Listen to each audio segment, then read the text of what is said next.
The U.S. General Mark Hertling, who also served as a commander of U.S. forces in Europe, in several tweets explains what would be the outcome of the Vladimir Putin plan for mobilization of 300,000 Russian soldiers.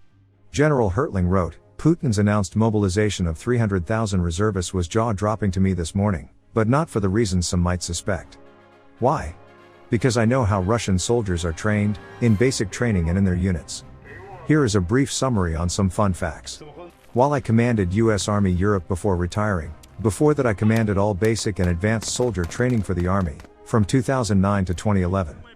During that period, 150,000 new soldiers were trained per year, at, then, 5 basic training sites and 21 advanced training locations, received training.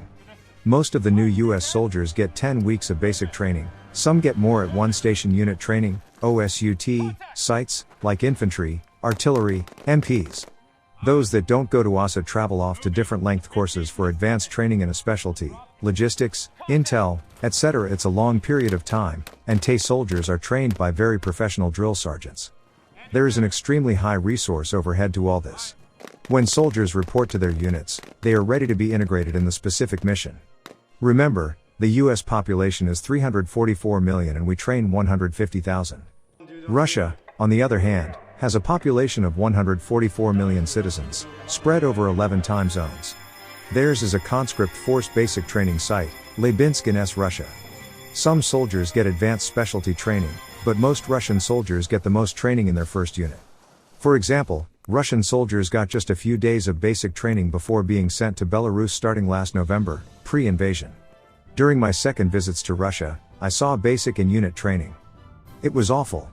Familiarization versus qualification on rifles, rudimentary first aid, very few simulations to conserve resources, and, most importantly, horrible leadership by drill sergeants.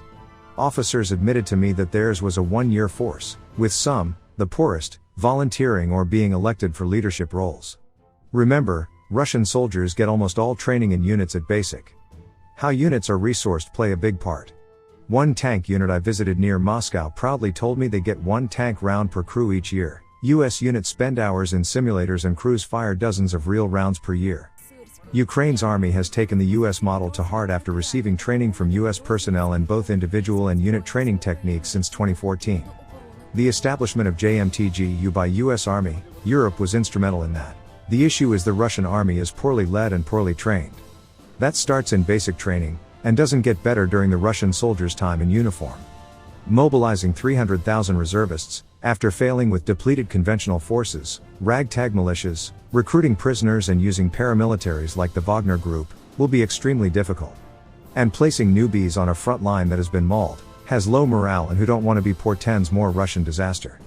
Jaw-dropping. A new sign of Russian weakness.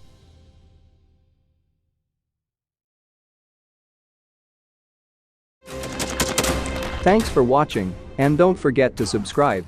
Also, if you want to support Warthog Defense, please become our member and get early access to new videos, exclusive members-only videos, and become administrator in comment section. The membership link is in the description. Rescues every day. We had a guy last week, it's 6 rescues in 6 days. You know, he's doing the job every day.